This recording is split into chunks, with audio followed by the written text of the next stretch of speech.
Strapped behind the wheel of a 40-ton MRAP truck on Afghanistan's deadliest highway, she hadn't spoken in 4 days. No backup convoy had ever made it through unscathed. No driver had ever completed more than 12 runs on the Kandahar-Kabul supply route without being killed, wounded, or refusing further missions. But Staff Sergeant Maria Iron Horse Castellano kept rolling. This dark-haired, brown-eyed Italian-American from Brooklyn had earned legendary status among coalition forces for her ability to keep supply lines open when everyone else failed. Insurgents had placed bounties on her head. Taliban commanders studied her routes obsessively. Military strategists called her irreplaceable. But on March 15, 2024, when she received that classified mission briefing at Bagram Air Base, even her steel nerves were tested. Because this wasn't just another supply run. This was a rescue mission through the most heavily mined stretch of road in Afghanistan. And the lives of trapped soldiers depended on her making it through alive. Don't forget to subscribe and tell us in the comments which country and city you're watching from today. The emergency call came at exactly 4:17 a.m. on March 15, 2024. Forward Operating Base Chapman had been under siege for 18 hours, their supply lines cut and ammunition running dangerously low. The sergeant was maintenance checking her convoy vehicles when Colonel James Morrison burst into the motor pool at Bagram Air Base. Her hands were covered in grease from inspecting the undercarriage armor that had saved her life countless times. The 29-year-old from Bensonhurst had been awake for 14 hours straight, but her brown eyes showed no sign of fatigue. "Maria, we need you ready for immediate departure," Morrison announced. "Chapman is surrounded, and you're the only driver with the experience to get supplies through the enemy corridor." The stocky 5'6" commander had been running supplies in Afghanistan for 3 years. Every scar on her trucks told a story of survival against impossible odds.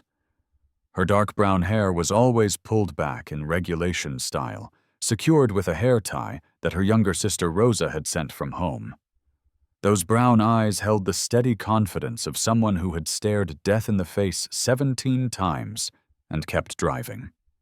What made her different from other transportation specialists wasn't just her survival rate. It was her ability to think like the enemy while maintaining the aggressive driving style that kept vehicles moving through kill zones. "How many vehicles, sir?" she asked, wiping her hands on a maintenance rag that had belonged to her father. He'd used it during his 23 years as a teamster driving through New York's toughest neighborhoods. 12 trucks, 40-ton capacity each, medical supplies, ammunition, food, and water for a garrison that's been cut off for almost a full day. The road between here and Chapman has been seeded with IEDs for the past week. Intelligence estimates at least 25 explosive devices along the 40-kilometer route. The driver had been born and raised in one of New York's most challenging neighborhoods. Survival there required reading situations quickly. It meant understanding the psychology of potential threats.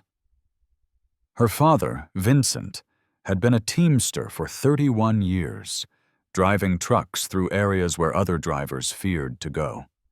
Her grandfather, Antonio, had driven supply trucks for Patton's Third Army during World War II. The family tradition of moving critical supplies through dangerous territory had prepared her for this moment. "What's the timeline, Colonel?" "Wheels up in 90 minutes. Chapman's ammunition supply will be exhausted by 14 o'clock hours if we don't get resupply through. Intelligence indicates enemy forces are preparing for a final assault once they confirm the base is defenseless. We're talking about the potential loss of American soldiers if this mission fails." The driver nodded grimly, her mind already calculating routes and timing. She had driven the route to Chapman 7 times in the past 6 months. Each trip had been more dangerous than the last, as insurgent forces adapted their methods to counter her procedures. The enemy had learned to respect her abilities, but that respect had translated into increasingly sophisticated attempts to eliminate the driver they called the American Road Demon. Intelligence analysts had been tracking enemy communications for the past 48 hours. The opposition's preparation for this siege had been methodical and comprehensive. They had been planning not just to isolate Forward Operating Base Chapman, but to eliminate the assets that made resupply possible. The enemy knows her standard procedures, Captain Sarah Chen briefed the security team. They've analyzed her previous routes, timing patterns, and responses to explosive attacks. This isn't a random supply interdiction operation. It's specifically designed to eliminate our most effective transportation asset while simultaneously starving out Chapman's garrison. The intelligence picture revealed the sophistication of the enemy's planning. They had positioned observers along every possible route to Chapman, documenting the specific techniques Maria used to identify and avoid explosive devices. They had studied her formations, her communication patterns, even the specific modifications she had made to her vehicle's armor configuration. Recent intelligence indicated that a captured coalition communications specialist had provided detailed information about convoy procedures before being executed 3 weeks earlier. "Maria, they've got your number this time," warned Staff Sergeant Carlos Rodriguez, her regular gunner and closest friend in the transportation section. Rodriguez had been her gunner for 2 years, surviving every one of those 17 explosive attacks through excellent marksmanship and an intuitive understanding of how she operated under pressure. The former Marine infantryman from El Paso had requested transfer to transportation after losing his entire squad to an IED, bringing combat experience and steady nerves that perfectly complemented her driving skills.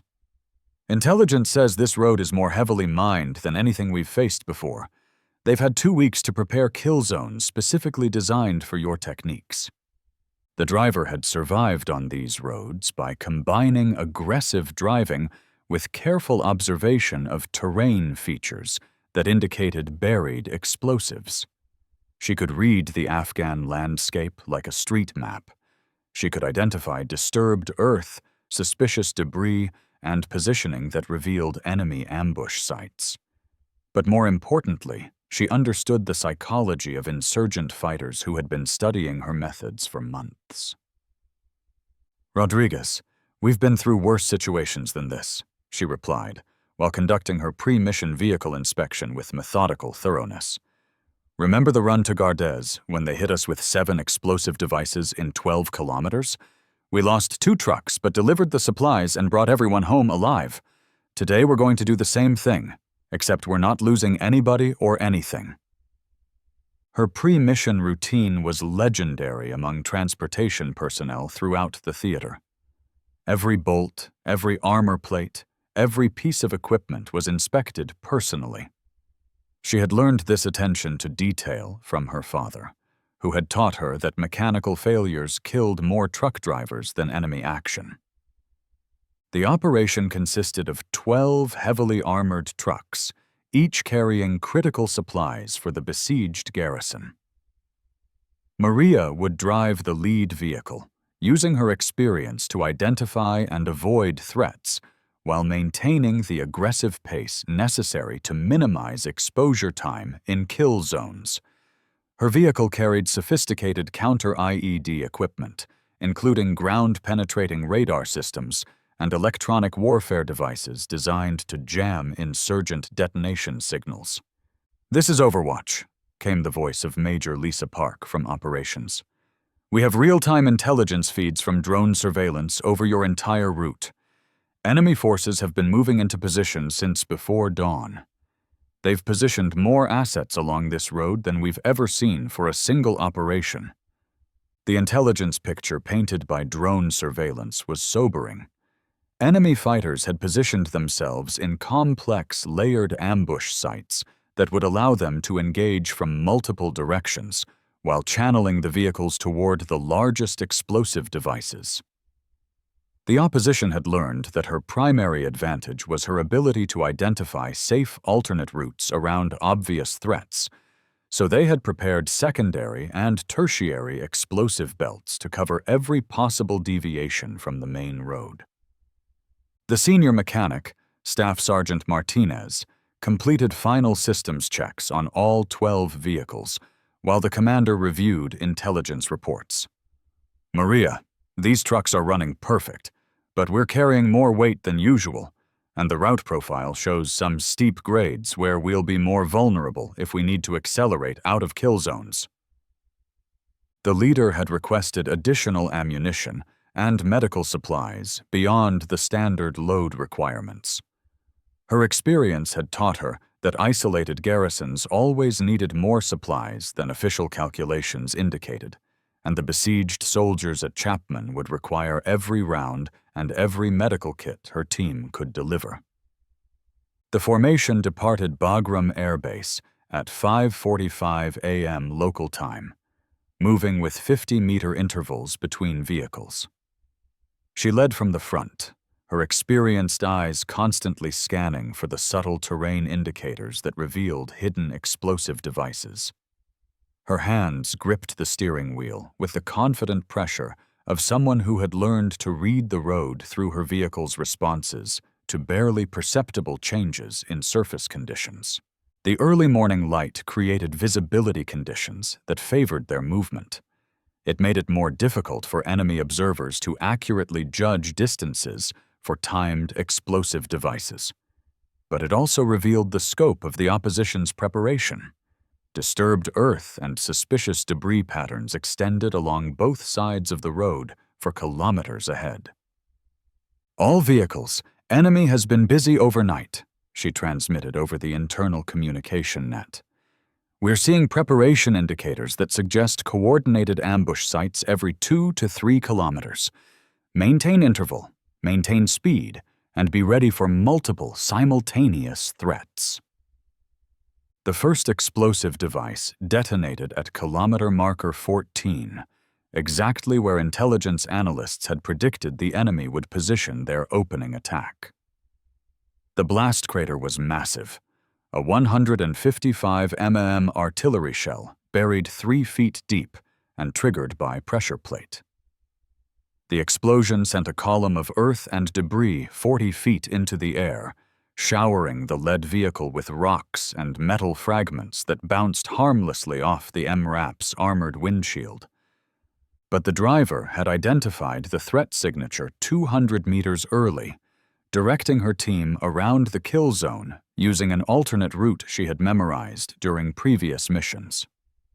Her ability to read terrain indicators had allowed her to spot the subtle signs of recently disturbed earth that revealed the explosive device's location before they entered the blast radius.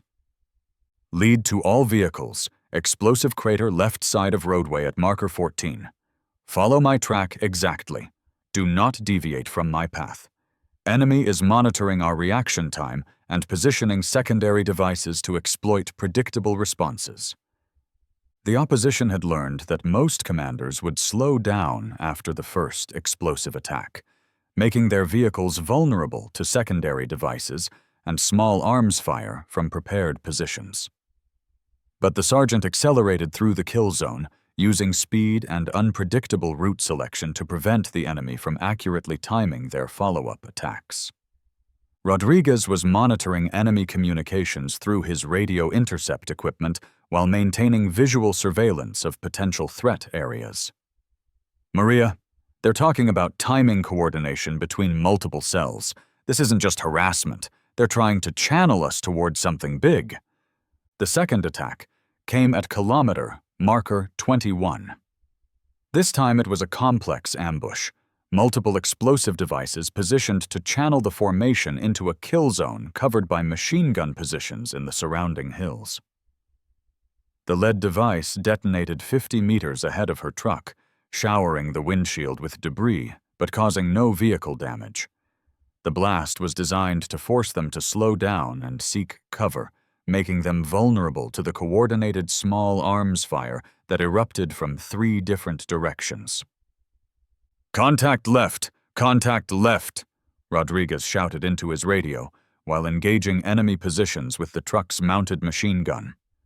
"Multiple muzzle flashes on the ridgeline, approximately 400 meters. Estimate squad-sized elements in prepared fighting positions." Instead of stopping to engage the enemy positions, the driver floored the accelerator and drove straight through the kill zone at maximum speed. Her truck's armor could withstand small arms fire indefinitely, but stopping would allow the opposition to position rocket-propelled grenades for precision shots that could disable or destroy the lead vehicle. "All vehicles maintain speed and follow my track," she transmitted while wrestling with the steering wheel as her 40-ton truck hit a secondary blast crater at 60 kilometers per hour. The impact sent shockwaves through the vehicle's frame. The reinforced suspension system absorbed the punishment without compromising vehicle control. "Do not stop to engage enemy positions. We fight through the ambush and maintain mission focus."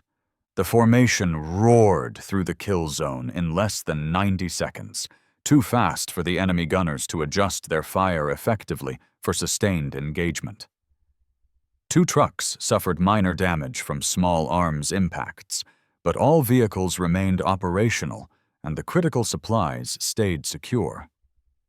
At kilometer marker 28, the opposition had prepared their most elaborate trap. Intelligence intercepts revealed they had been studying her procedures for months, learning that she typically used off-road routes to avoid obvious positions. This time, they had mined both the primary road and all the alternate routes she had used in previous missions, creating a comprehensive kill zone designed specifically for her methods.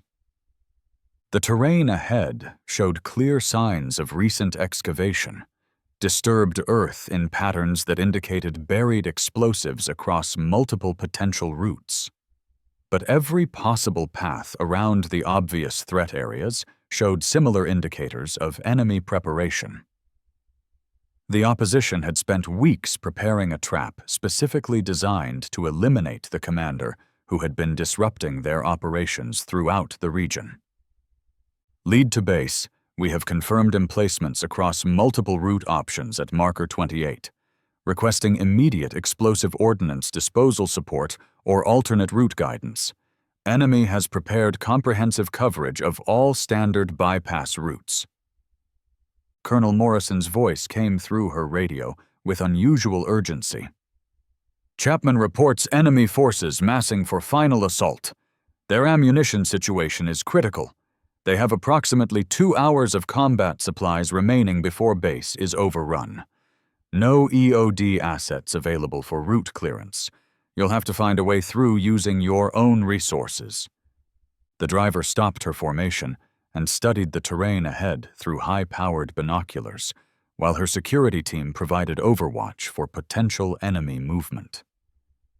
Growing up in tough neighborhoods had taught her to read situations quickly and accurately. Those same instincts that had kept her safe on dangerous streets had served her well in Afghanistan.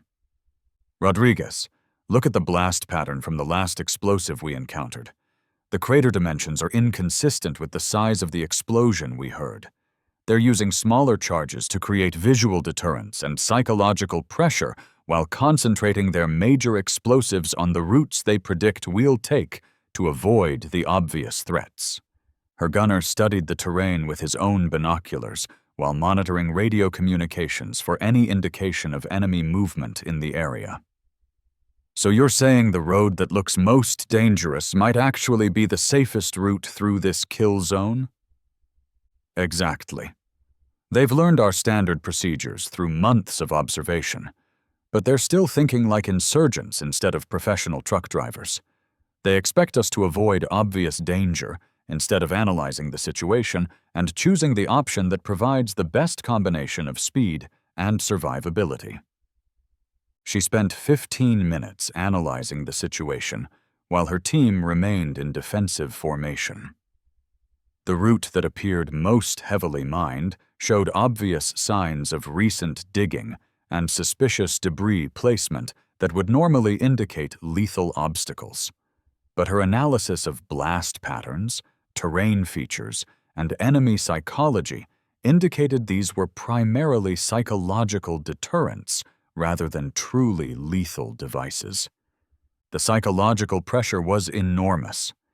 Every minute of delay reduced the chances that Forward Operating Base Chapman could successfully resist the final enemy assault. But choosing the wrong route would result in the destruction of her entire formation and the loss of the supplies that soldiers desperately needed to survive. All vehicles, we're taking the route that appears most heavily compromised. Enemy analysis suggests they've concentrated their major explosive devices on the routes they expect us to choose based on our previous operational patterns. We're going to do what they don't expect. Drive straight through the area that looks most dangerous. She selected the narrow stretch of roadway that showed the most obvious signs of recent digging and suspicious debris placement. Her analysis of blast patterns and terrain features indicated these were primarily psychological deterrents designed to force commanders toward alternate routes where the truly lethal devices waited. The sergeant accelerated to maximum speed and drove straight down the center of the road that every manual would have classified as impassable. The decision required complete confidence in her analysis. It required absolute trust in her formation's ability to survive whatever challenges the enemy had prepared. 2 small explosions detonated on either side of her truck as she passed through the kill zone. Nuisance devices designed to create panic and confusion among personnel. The blasts were loud and dramatic, but lacked the destructive power of the massive explosive devices that had been positioned along the alternate routes. All vehicles, maintain formation and speed. These are harassment devices designed to break our discipline. The real threats are positioned where they expect us to go, not where we're actually going. The team followed her lead, maintaining formation and speed through what appeared to be the most dangerous section of the entire route. Within minutes, they had cleared the psychological kill zone and were approaching the final stretch to Forward Operating Base Chapman. But the opposition had saved their most devastating surprise for the final 5 kilometers. Intelligence intercepts revealed they had positioned their largest device, a 500-pound vehicle-borne explosive, in a location where she would have no choice but to drive directly over it or abandon the mission entirely. At kilometer marker 36, she saw it immediately. A disabled civilian vehicle positioned at the narrowest point of the roadway. Concrete barriers on both sides would force her formation to drive within the blast radius of what appeared to be a massive explosive device. "All vehicles halt," she transmitted while studying the situation. "We have a confirmed IED at the checkpoint ahead. This is the kill shot they've been saving for our final approach to Chapman."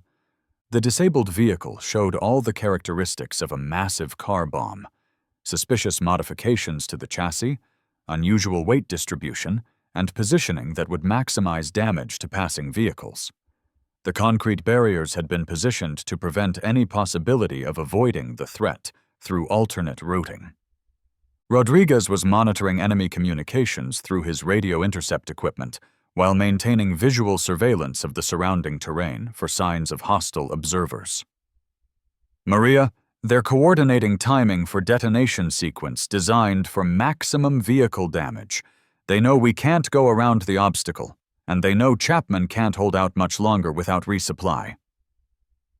The situation appeared impossible.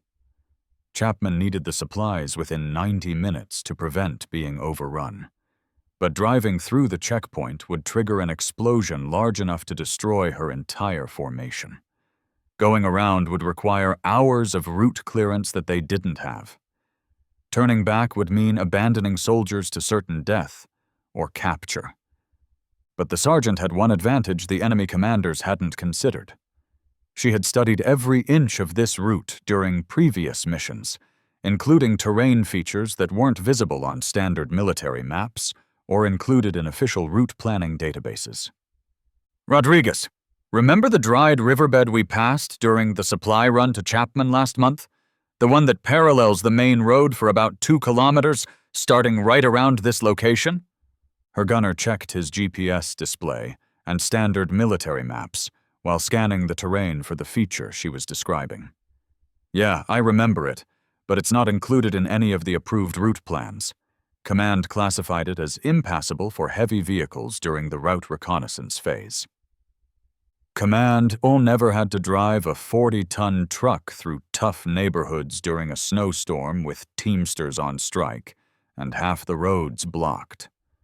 My dad taught me that sometimes you have to make your own roads when the official ones don't get you where you need to go. She guided her formation off the established roadway and down into the dried riverbed that military planners had dismissed as unsuitable for heavy vehicle movement. The terrain was rough and challenging.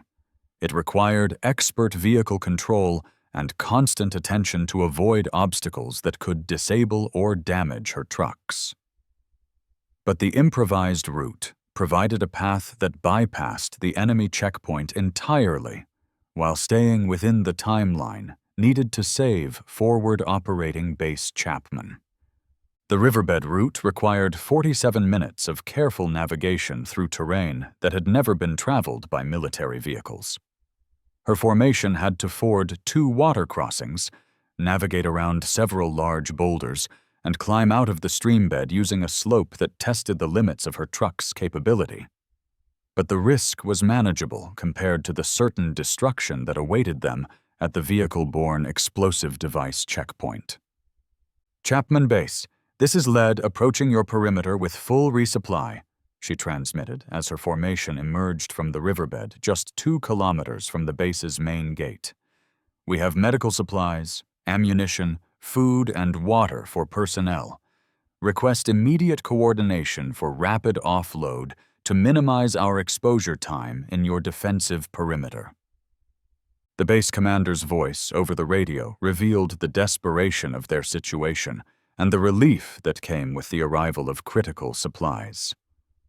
Lead, you have no idea how good it is to hear your voice on this frequency. We were down to less than 2 hours of ammunition for our defensive positions. Enemy forces have been probing our perimeters all morning, waiting for us to exhaust our combat supplies. Forward Operating Base, sir. Chapman occupied a position that controlled access to 3 major valleys, making it a critical asset for coalition operations in the region. The garrison consisted of infantry soldiers, intelligence specialists, and support personnel who had been maintaining operations against hostile forces throughout the region. Chapman served as the primary staging area for raids against high-value targets and provided overwatch for convoy routes throughout the province. The offload operation took exactly 37 minutes of coordinated effort between the transport personnel and Chapman's garrison. Medical supplies were distributed to the base's aid station. Ammunition was moved to defensive fighting positions around the perimeter. Food supplies were stored in the facility's bunkers. The truck driver had completed her 17th successful mission on Afghanistan's most dangerous road, maintaining the supply lines that kept Forward Operating Base Chapman operational and combat-ready. But as her empty formation prepared to return to Bagram Air Base, enemy forces launched their coordinated assault on Chapman's defensive perimeter. The timing was perfect from the opposition's perspective. They had waited until the resupply was complete, hoping to capture both the base and the legendary driver who had been disrupting their operations throughout the theater for months. Lead, we have enemy forces moving against Chapman from 3 directions, Colonel Morrison transmitted from operations at Bagram. Intelligence estimates indicate approximately 200 hostile fighters with heavy weapons and coordinated fire support. Chapman's defensive position is significantly improved now that they have adequate ammunition supplies, but you need to get your formation clear of the area before you're trapped inside their defensive perimeter. The return route presented even greater challenges than the inbound journey had offered. Enemy forces had repositioned their assets and ambush sites during the time at Chapman. They expected her to use the same riverbed route that had worked so effectively during the approach, but the opposition had underestimated her ability to analyze their patterns based on months of operations. "All vehicles, we're taking the main road back to base," she announced over their internal communication network. "Enemy forces expect us to use the riverbed route again, so they've repositioned their major explosive devices to cover that alternate approach.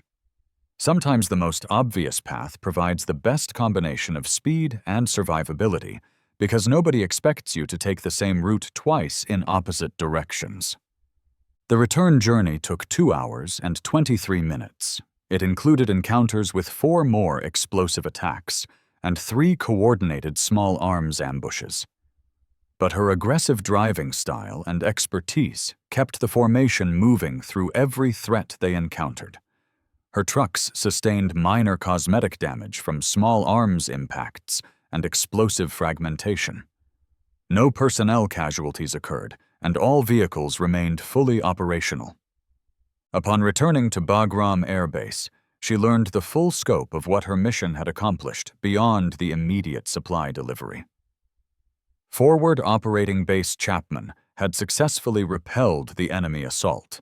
They inflicted heavy casualties on hostile forces while suffering minimal losses among the garrison personnel. The ammunition and medical supplies she had delivered made the decisive difference between successful defense and potential disaster.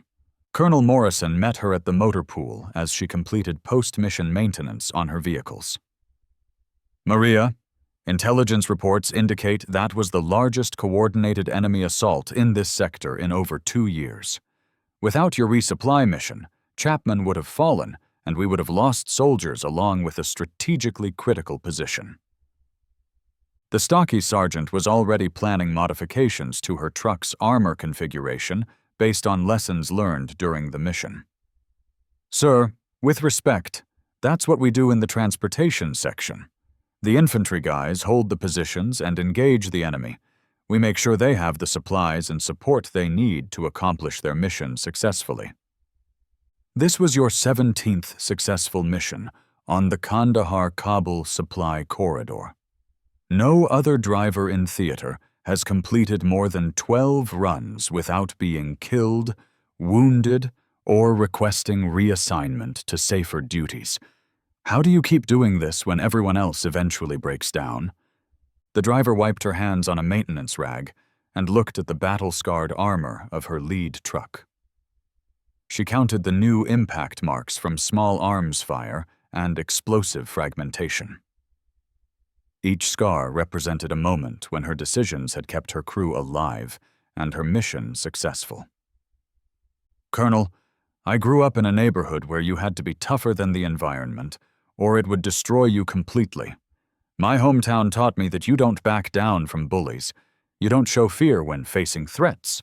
You never let intimidation change your behavior.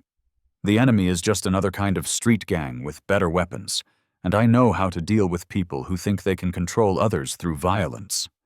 3 months after the Chapman resupply mission, she was promoted to Sergeant First Class and given command of the entire theater transportation section. Her procedures became standard training curriculum for all coalition truck drivers. Her innovations were adopted by transportation units throughout Afghanistan and Iraq. The driver from New York completed 23 successful missions on Afghanistan's deadliest roads before her deployment ended. She saved hundreds of lives by keeping supply lines open when conventional wisdom declared such operations impossible. Her techniques were studied at military logistics schools. Her innovations were incorporated into official doctrine. Her example inspired a new generation of transportation specialists. Forward Operating Base Chapman remained operational throughout the rest of the coalition deployment, supplied by regular runs that followed the routes and procedures she had developed through hard-won experience. The base became a staging area for operations that dismantled enemy networks throughout 3 provinces, contributing directly to the overall success of coalition objectives in Afghanistan. Standing in Arlington National Cemetery 5 years after her deployment, now Master Sergeant Maria Castellano reflected on the weight of responsibility that came with survival when others had not been as fortunate. She was visiting the grave of Staff Sergeant Jennifer Martinez, a transportation specialist from San Antonio, who had been killed by an explosive device on the same route she had traveled safely 17 times. Martinez had been following her procedures exactly, but a single miscalculation, stopping to assess vehicle damage after a near miss, had made her formation vulnerable to a secondary explosive device. The young soldier had been 24 years old, engaged to marry her high school sweetheart, and planning to use her military transportation experience to become a civilian truck driver after completing her enlistment. Every time I made it through another mission, I knew other drivers might not be as lucky, she told the Army chaplain who had joined her at Martinez's gravesite. The success stories only have meaning if they contribute to preventing future casualties and teaching other soldiers the skills they need to survive similar challenges. The chaplain placed a small American flag at the base of Martinez's headstone. Your example saved lives throughout the theater, Sergeant. The procedures you developed were adopted by transportation units across Afghanistan and reduced casualties by 37% over the following 2 years. Jennifer Martinez was following those same procedures when she was killed, she replied grimly. But dozens of other drivers survived missions they might not have completed successfully without the training based on lessons I learned. That's the responsibility that comes with making it home. You have to ensure the knowledge gained through combat experience gets passed on to the next generation of soldiers. The transportation procedures developed by Sergeant First Class Maria Castellano became standard curriculum at Fort Leonard Wood, the Army's primary logistics and transportation school. Her innovations were incorporated into security doctrine used by all branches of the military. Her example inspired transportation specialists who understood that their mission was just as critical as any combat operation.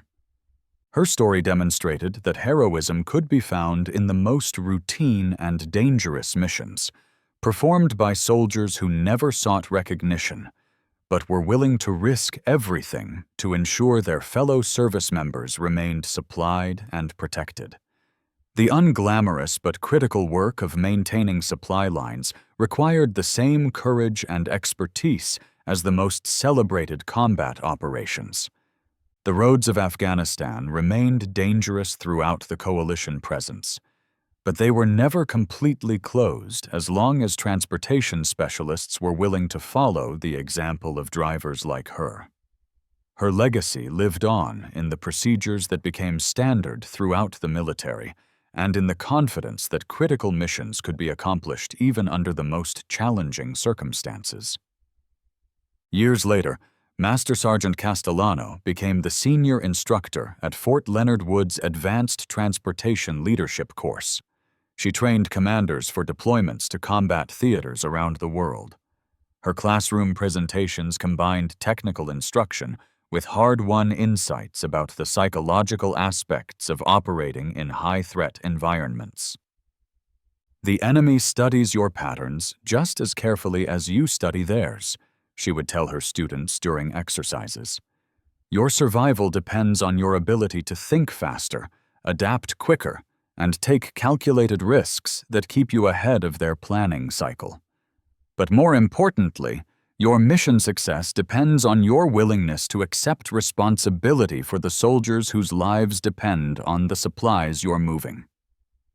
Her legacy extended beyond individual heroism to encompass the broader understanding that modern military operations depended on the courage and competence of soldiers performing dangerous but essential support missions. Her example demonstrated that battlefield excellence could emerge from any military specialty when combined with intelligence, personal courage, and unwavering commitment to mission accomplishment.